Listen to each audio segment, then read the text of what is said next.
Selamat bertemu lagi saudara. Kita berada dalam satu kebaktian. Kita tahu Tuhan hadir di tengah-tengah kita dan akan berfirman, memberikan kekuatan kepada kita. Mari saudara, saya ingin membacakan sebuah ayat yang terambil dari Mazmur 22 ayatnya yang pertama.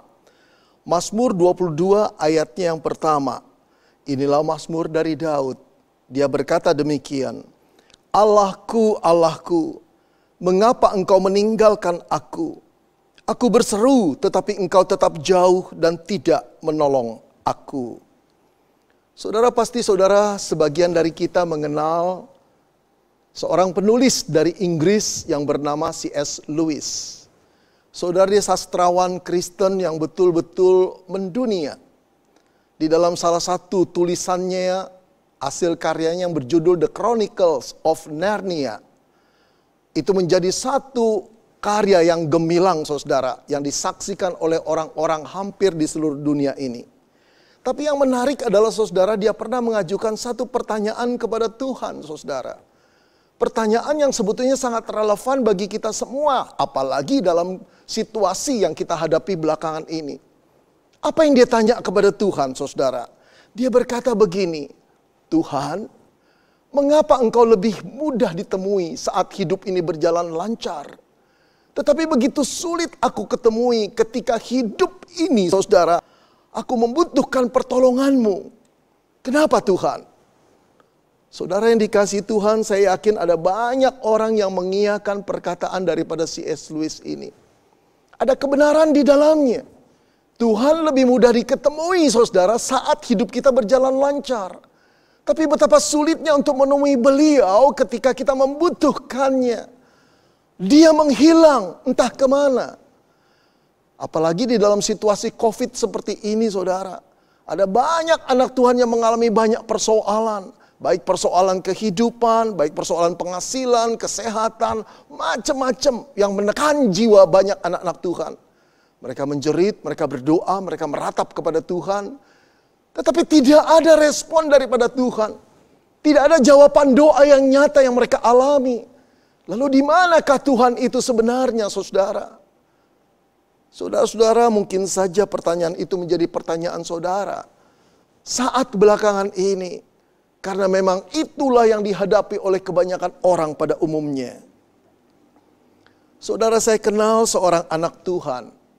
Ia dan istrinya merupakan pelayan-pelayan Tuhan yang mendedikasikan hidupnya sepenuhnya bagi kemuliaan Tuhan. Saudara, walaupun sepasang suami istri ini hanya karyawan biasa dan gajinya juga pas-pasan saudara, tetapi mereka sungguh-sungguh hidup dengan pengucapan syukur dan melayani Tuhan sebagai WL di gereja mereka. Saudara, satu kali ada kabar berita bahwa perusahaan di mana sang suami bekerja saudara akan mengadakan pemberhentian sementara beberapa pegawai karena kasus COVID-19. Oh saudara, sang suami berdoa kepada Tuhan agar ia dihindari dari pemutusan pekerjaan ini. Tetapi apa kenyataannya saudara? Ketika pengumuman itu keluar, namanya tercantum di daftar orang yang harus dirumahkan. Saudara, terpukullah dia. Namun jauh lebih terpukul saudara ketika dia pulang ternyata istrinya juga mendapat perlakuan yang sama di perusahaannya. Saudara-saudara, betapa menakutkannya jalan hidup mereka di depan. Sudah terbayang saudara, bulan depan mereka harus membayar kontrak rumah. Ada 13 kali cicilan motor yang harus mereka bayar. Masih 13 kali. Belum cicilan TV, belum biaya hidup, belum dukungan buat orang tua mereka. Oh saudara-saudara yang dikasihi Tuhan, terbayanglah kesulitan-kesulitan yang akan mereka alami. Belum genap 3 bulan saudara, kesulitan itu benar-benar menjadi-jadi. 3 bulan tanpa penghasilan sungguh merupakan badai yang begitu berat di dalam kehidupan mereka. Mereka menangis kepada Tuhan, mereka meratap, mereka berdoa, mereka berseru, Tuhan tolong kami. Tapi Tuhan tidak menjawab saudara. Tuhan tidak berespon, Tuhan tidak membuat jalan keluar. Mereka mengeluh seolah-olah mereka ingin berteriak, "Di mana Engkau Allahku? Di mana Engkau? Tolong kami." Saudara-saudara yang dikasihi Tuhan, apakah pertanyaan itu juga relevan bagi saudara? Saat belakangan ini jiwa saudara terhimpit oleh berbagai persoalan. Engkau meratap, engkau menjerit, engkau berdoa, engkau berseru kepada Tuhan agar Tuhan menolongmu. Tapi kebanyakan kita mendapatkan respon yang diam dari Tuhan. Tak ada tanggapan dari Tuhan. Barangkali engkau merasa diabaikan Tuhan, dianggap sepi. Satu pertanyaan besar yang ada dalam dirimu dan diriku barangkali adalah, di mana Engkau Tuhan saat kami membutuhkan pertolongan-Mu? Di mana Engkau? Saudara yang dikasihi Tuhan, kalau kita melihat Alkitab, ternyata para nabi pun mengalami perasaan yang sama di tengah-tengah pergumulan yang hebat. Saudara, saya ingin mengisahkan beberapa. Yang pertama, Daud. Saudara, sejak Daud hendak dibunuh oleh Saul, raja Israel yang pertama, karena iri hatinya, dimanapun dia ada, dia diburu oleh tentara kerajaan Israel.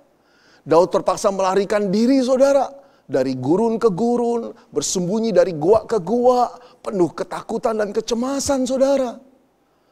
Saudara, di dalam kefrustasian Daud, letih, lesu jiwa dan fisiknya, dia berseru kepada Tuhan, "Allahku, Allahku, mengapa Engkau meninggalkan aku?" Itu tertera dari Mazmur yang kita baca tadi, Mazmur 22 ayat yang pertama. Kisah lain, saudara, saya ingin pergi pada orang yang bernama Ayub. Seorang yang kaya raya, pedagang yang sukses, yang Alkitab katakan Ayub adalah orang yang saleh, jujur, takut akan Tuhan, menjauhi kejahatan. Tapi saudara tahu, satu kali musibah datang menimpa di dalam hidupnya berturut-turut, saudara. Ternak-ternaknya dirampok orang, ladang-ladangnya dijarah orang. Kemudian putra-putrinya yang sedang berpesta dalam satu rumah mati binasa seketika bersama-sama ketika bencana alam terjadi. Lalu setelah dia pilotnya, saudara, badannya penuh dengan borok dari ujung rambut sampai ujung kaki, saudara. Hidupnya seperti gembel sampai istrinya menghina dia dan akhirnya meninggalkan dia. Saudara, di tengah kefrustasian Ayub mencari Allah, Ayub memohon kepada Allah, Ayub menjerit kepada Allah. Namun di mana Allah? Saudara, dengarkanlah keluhan Ayub yang berkata, "Sesungguhnya kalau aku berjalan ke timur, ia tidak kudapati di sana. Atau ke barat, tidak kudapati dia. Di utara ku cari dia, dia tidak tampak. Aku berpaling ke selatan, aku tidak melihat dia." Oh, saudara-saudara, betapa sedihnya. Satu, ungkapkan perasaan Ayub yang kehilangan Allah justru pada saat-saat dia membutuhkan Tuhan.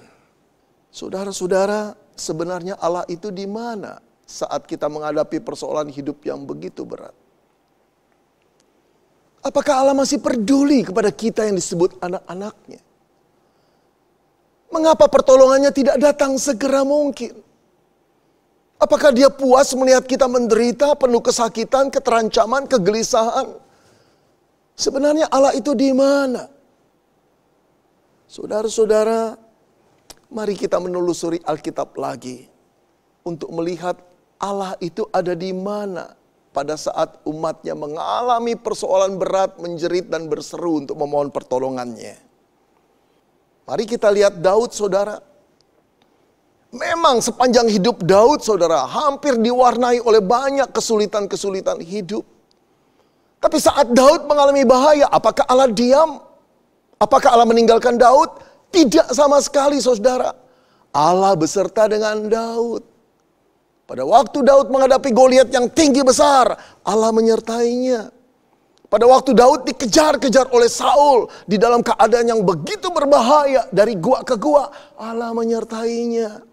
Pada saat Daud, saudara, dikudeta, dikejar dan dibunuh oleh anaknya Absalom, Allah menyertainya.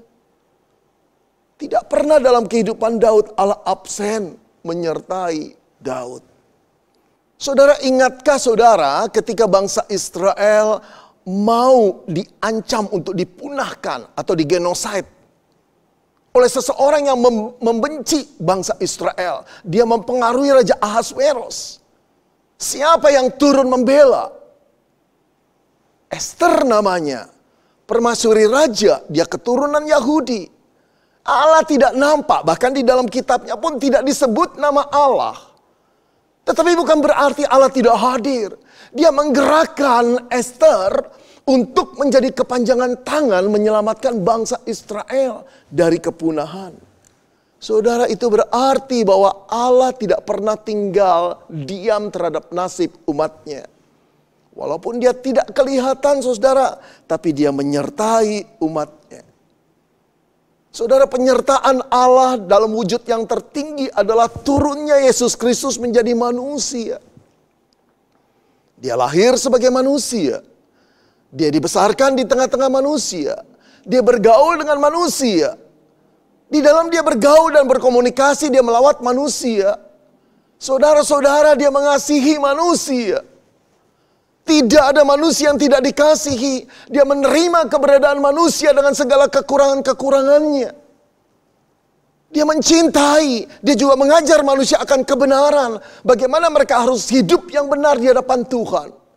Dan kasihnya yang terbesar, saudara-saudara, ditunjukkan ketika dia naik ke kayu salib mengorbankan jiwanya. Untuk apa, saudara? Dia mengorbankan jiwanya agar kita yang berdosa tidak dihukum Allah.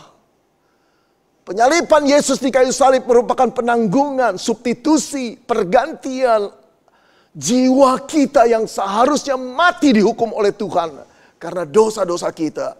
Namun Kristus membayarnya. Saudara-saudara, saat dia ada di kayu salib, saat itu murid-muridnya meninggalkan dia. Saat itu pengikut-pengikutnya malah berbalik mencaci maki dia. Saat itu saudara, justru Allah meninggalkan dia. Sehingga menjeritlah anak Allah itu, Allahku, Allahku, mengapa engkau meninggalkan aku? Saudara, dialah satu pribadi, satu-satunya pribadi yang sebetulnya tidak bisa ditinggalkan oleh Tuhan. Manusialah yang harusnya ditinggalkan oleh Tuhan. Karena manusia berbuat dosa. Tapi dia tidak berbuat dosa, saudara. Tapi justru dia menjadi satu-satunya pribadi yang ditinggalkan Tuhan. Tergantung di kayu salib secara mengerikan dan hina. Kenapa, saudara? Agar engkau dan saya tidak ditinggalkan Tuhan. Karena hukuman kita telah ditanggungnya. Dia yang tidak mengenal dosa dijadikan dosa olehnya. Agar kita terbebas dari hukuman dosa. Saudara-saudara, itu bukti penyertaan Allah. Sampai Allah Bapa rela untuk terpisah dari anaknya. Agar kita terus disertai oleh Tuhan. Saudara yang dikasihi Tuhan, ketika kita mengalami kesulitan, ketika doa-doa kita tidak terjawab, ketika nampaknya Allah tidak berespon dengan ratapan dan seruan kita, itu bukan berarti dia tidak menyertai kita. Saudara, walaupun kita tidak bisa melihat hadirat Tuhan, tapi bukan berarti Tuhan tidak hadir. Tuhan tetap hadir dalam kehidupan umatnya, saudara-saudara. Oh saudara, mari. Ketika kita punya HP kehabisan pulsa, kita on, kita lihat sudah tidak bisa connect dengan wifi internet kita. Lalu kita mulai klik icon wifi. Di sana banyak tulisan-tulisan saudara wifi orang lain. Barangkali ada yang namanya metafor.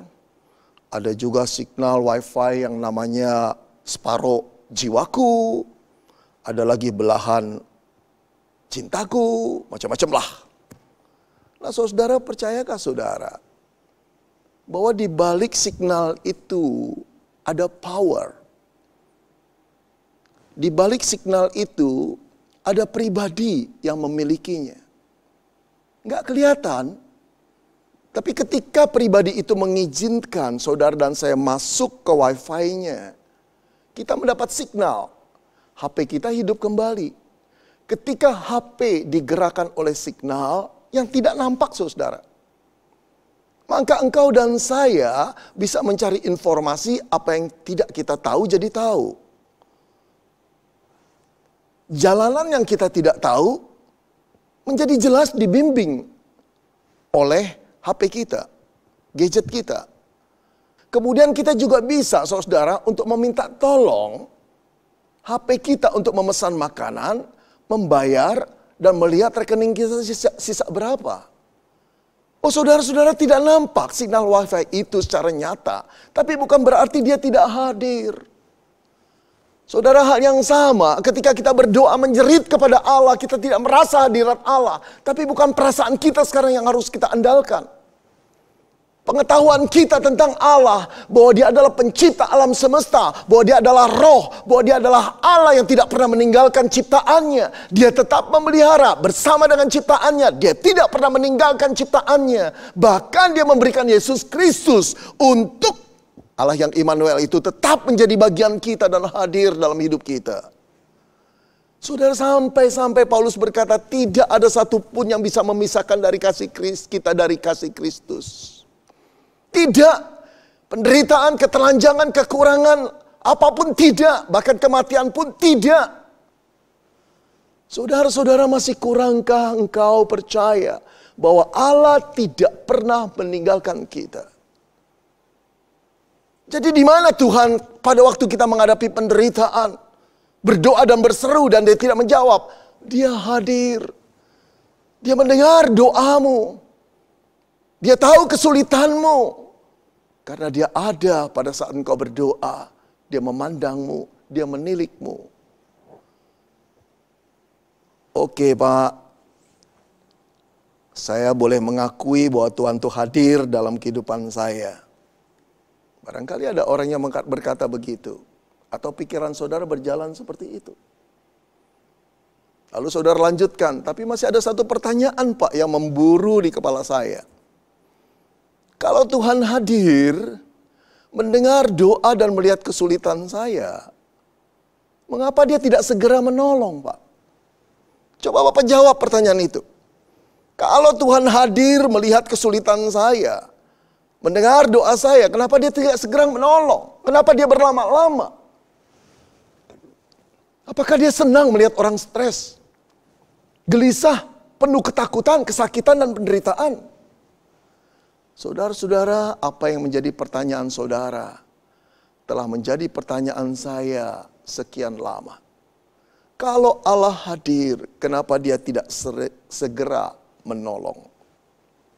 Saudara-saudara, kalau kita melihat Alkitab, kita harus mengakui bahwa Allah seringkali menolong umatnya berlambat-lambat memang. Kita harus mengakui itu. Saya tunjukkan pada saudara. Ketika orang-orang Israel berada di Mesir, mereka terjajah, dipekerjakan rodi, dipaksa, bahkan anak-anak mereka pernah dibunuh. Saudara, berapa lama mereka menderita sampai Allah menolongnya? 400-an tahun. Kita bertanya, kenapa Allah selama itu setelah banyak korban jatuh, kenapa Allah tidak segera menolong? Katanya dia hadir, tapi kok tidak menolong? Saudara-saudara, mengapa Allah tidak menolong Israel di Mesir sampai 400 tahun kemudian? Jawabnya kita tidak tahu dan tidak ada seorang pun yang tahu. Mari saya perlihatkan lagi saudara. Ketika bangsa Israel dijajah di Babel, sebagai orang-orang jajahan yang terbuang di sana, kehidupan mereka tidak nyaman, tidak senyaman kampung halaman mereka bukan? Mereka menjerit kepada Tuhan ketika mereka terancam untuk digenosid, saudara. Sampai Allah membebaskan mereka. Berapa lama Allah membebaskan mereka? 70 tahun. Kenapa begitu lama? Kenapa tidak 7 tahun? Kenapa tidak 7 bulan? Kenapa tunggu 70 tahun? Seolah Allah itu memang berlama-lama dan menikmati kesulitan umatnya. Saudara-saudara, mengapa Allah begitu lama menolong umatnya? Jawabnya, kita tidak tahu saudara. Dan tidak ada seorang pun yang tahu. Mari kita berangkat dan mempertanyakan kepada Tuhan. Kenapa dia begitu lama menolong Daud, menolong Ayub di dalam kesulitannya. Sampai belasan tahun mereka bergumul di dalam ketakutan dan kefrustrasian. Di dalam ancaman bahaya dan penderitaan. Kenapa Allah menolong mereka sampai belasan tahun? Saudara, harus kita katakan kita tidak tahu jawabannya. Dan tak seorang pun yang tahu. Namun saya ingin mengutip sebuah ayat saudara. Yang Yesaya katakan demikian. Sebab rancanganku bukanlah rancanganmu. Dan jalanku bukanlah jalanmu. Demikianlah firman Tuhan. Seperti tingginya langit dan bumi. Demikianlah tingginya jalanku dari jalanmu. Dan rancanganku dari rancanganmu. Saudara, firman ini berkata Tuhan tidak bertindak secara sembarangan. Asal-asalan, tanpa perencanaan. Dia juga tidak bertindak secara intuitif. Seperti seorang seniman yang hanya berkarya kalau datang inspirasi. Atau dia bukan seperti seorang gadis yang mudi. Yang hanya mau melakukan sesuatu yang sesuai dengan tergantung perasaannya. Tidak sama sekali saudara. Allah adalah Allah yang terencana. Allah adalah Allah yang berhikmat. Allah adalah Allah yang pandai. Allah adalah Allah yang maha bijak, saudara. Dia bertindak sesuai dengan keputusannya, saudara. Saya ingin menunjukkan saudara lagi. Sejak Adam dan Hawa jatuh dalam dosa, Allah sudah menjanjikan seorang juru selamat akan datang. Membebaskan manusia dari dosa. Di malam Natal yang pertama, Yesus Kristus itu datang. Berapa tahun saudara-saudara, janji Allah akan keselamatan itu datang dalam malam Natal yang pertama. Berapa tahun? Ribuan tahun saudara. Bingung bukan? Kenapa setelah ribuan tahun baru Allah menolong manusia di dalam keterikatannya, keterjebakannya atas dosa. Setelah begitu banyak manusia menjadi korban dosa dan keganasannya. Jawabnya adalah kita tidak tahu dan tak seorang pun yang tahu saudara. Namun Galatia 4 ayat 4 berkata, tetapi setelah genap waktunya, maka Allah mengutus anaknya yang lahir dari seorang perempuan dan takluk kepada hukum Taurat. Setelah genap waktunya, waktu siapa saudara? Waktu Tuhan. Bukan waktu kita. Di dalam waktu Tuhan tertera juga saudara terkandung di dalamnya di dalam perencanaan Tuhan, bukan perencanaan kita. Di dalam jalan Tuhan, bukan jalan kita. Oh saudara-saudara, inilah yang kita harus maklumi. Bahwa Allah bukan pribadi yang bertindak asal-asalan tanpa perencanaan. Bukan intuitif, bukan mudi, tapi segala sesuatu telah Dia hitung sesuai dengan hikmatnya. Saudara, sampai Paulus berkata, oh alangkah dalamnya kekayaan, hikmat dan pengetahuan Allah. Sungguh tak terselidiki keputusan-keputusannya. Dan sungguh tak terselami jalan-jalannya. Sebab siapakah yang mengetahui pikiran Tuhan? Atau siapakah yang pernah menjadi penasihatnya? Saudara, Paulus mengakui keputusan-keputusan Allah tidak terselami. Saudara, saat manusia itu bangga ketika bisa menghitung berbagai faktor dalam mengambil keputusan.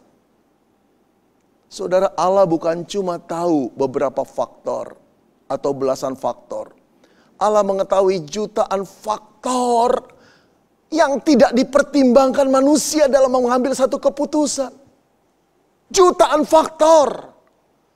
Bahkan yang lebih luar biasa, Dia bisa menggerakkan, mendesain faktor-faktor itu untuk bekerja sesuai dengan apa yang Dia putuskan. Karena apa saudara? Karena Dia Allah yang maha kuasa. Karena Dia Allah yang maha bijak.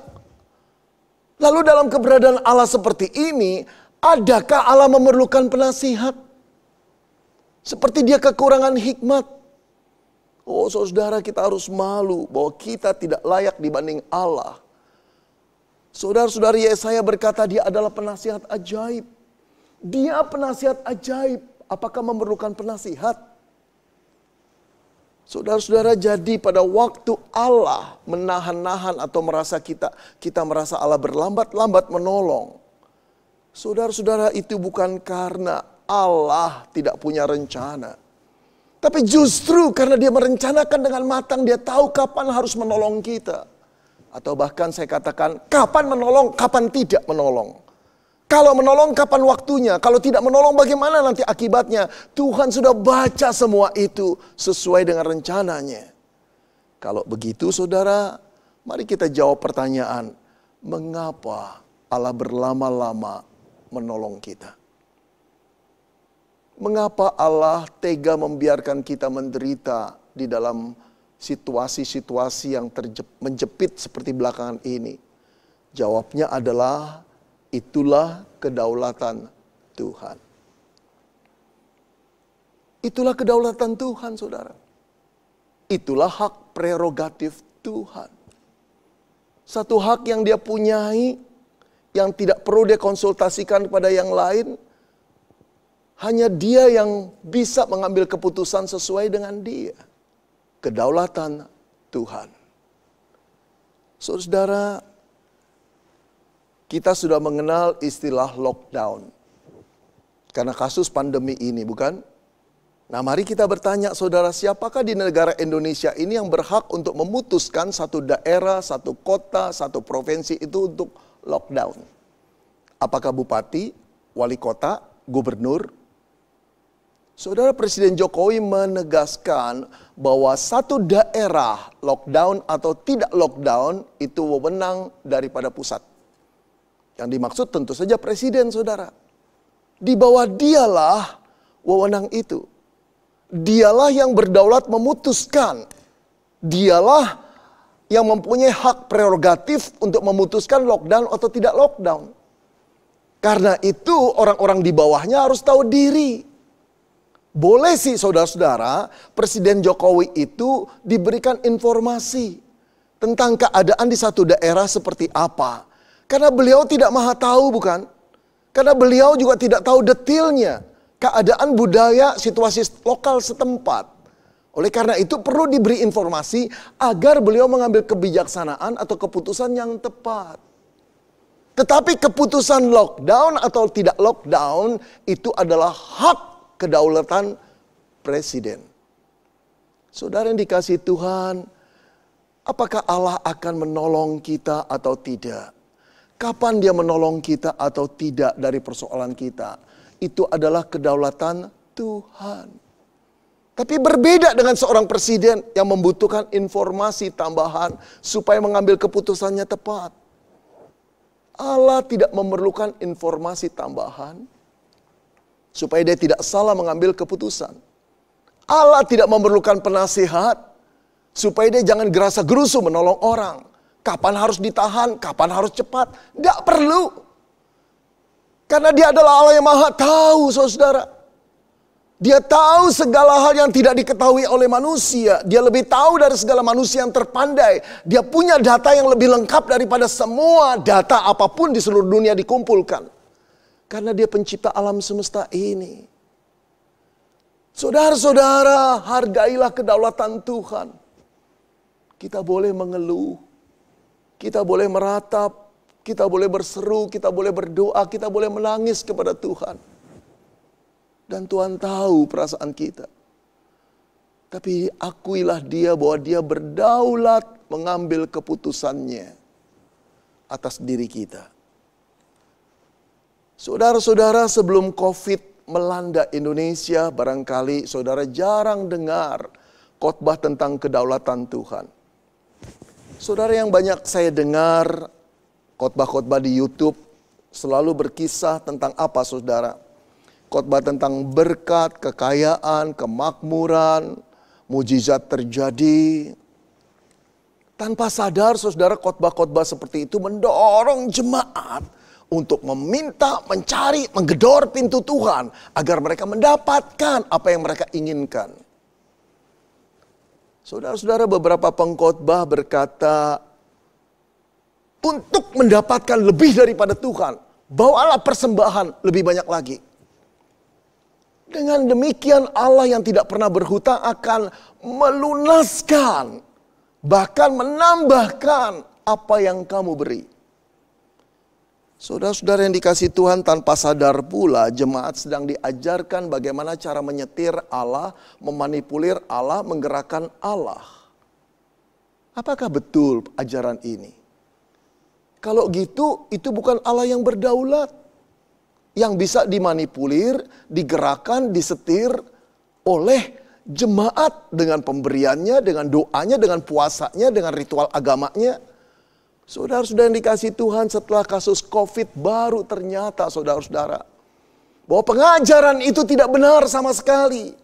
Tidak ada persembahan, tidak ada pelayanan, tidak ada ibadah yang bisa memaksa Allah untuk menghilangkan COVID dalam dunia ini. Tidak ada. Tidak ada doa, tidak ada iman, tidak ada puasa, tidak ada penengkingan untuk membuat COVID ini hilang dari muka bumi. Tidak ada minyak urapan saudara yang bisa mengusir COVID dan menangkal COVID dari tubuh anak-anak Tuhan orang Kristen. Tidak ada. Karena apa saudara? Karena Allah tidak bisa dipaksa. Dia adalah Allah yang berdaulat. Bagian kita adalah let God be God. Biarkan Tuhan menjadi Tuhan. Biarkan Tuhan memutuskan apa yang kehendaknya, rancangannya. Bagian kita adalah mentaatinya, menghormatinya, tunduk kepadanya, dan menunggu waktu Tuhan menjadi waktu kita. Saudara yang dikasihi Tuhan, ingatkah saudara pada kasus Sadrah, Mesah, Abednego, teman-teman Daniel? Ketika berada di Babel, di bawah kerajaan Babel, rajanya Nebukadnezar, yang menginginkan seluruh orang menyembah patung emasnya. Tapi Sadrah dan Mesah Abednego mengatakan tidak. Mereka ditangkap, mereka ditanya sekali lagi oleh raja, maukah engkau menyembah? Kalau menyembah kami lepaskan, kalau tidak menyembah kamu akan dibakar.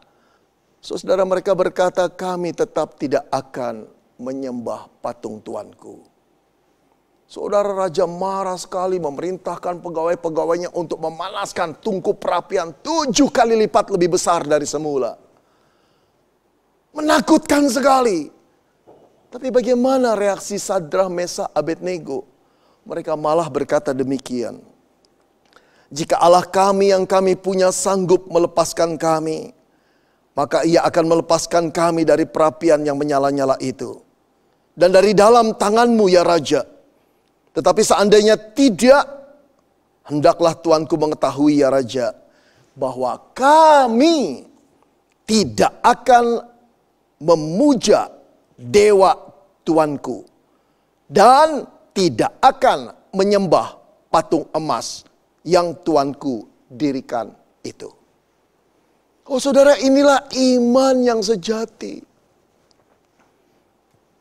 Iman yang tetap setia dalam keadaan apapun.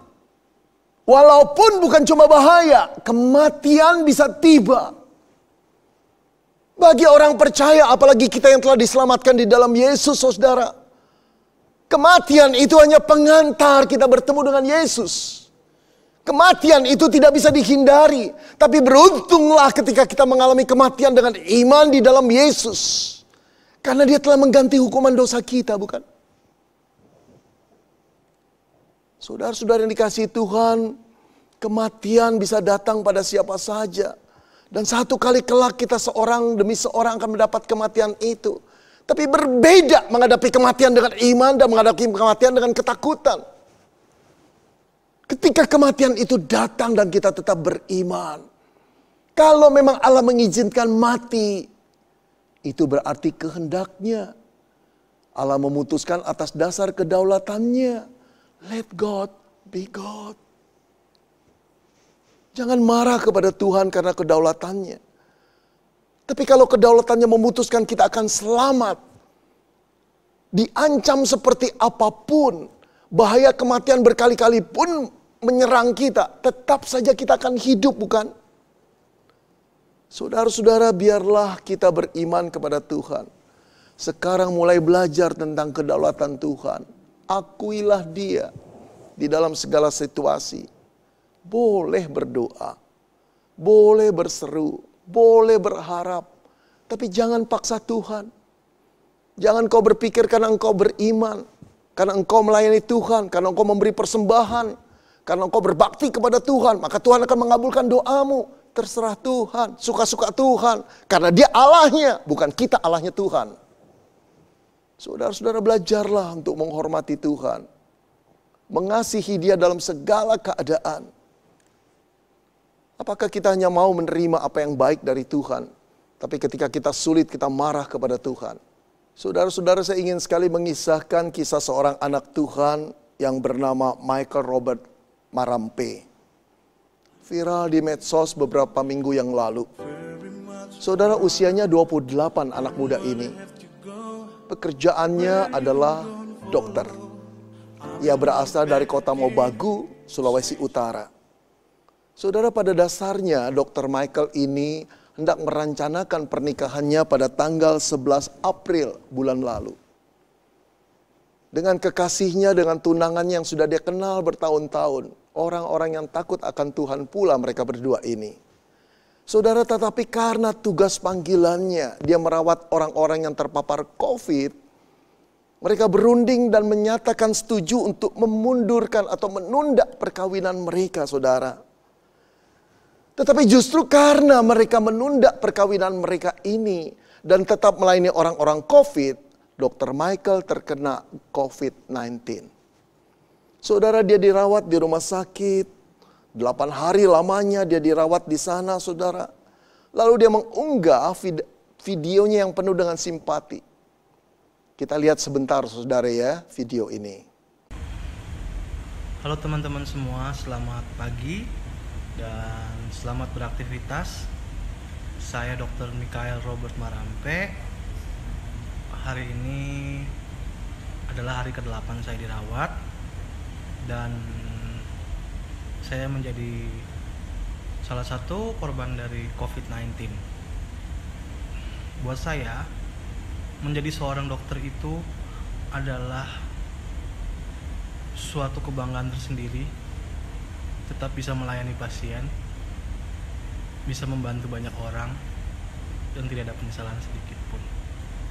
Buat teman-teman semua di garda terdepan, tetap semangat dan wajib menggunakan APD yang lengkap.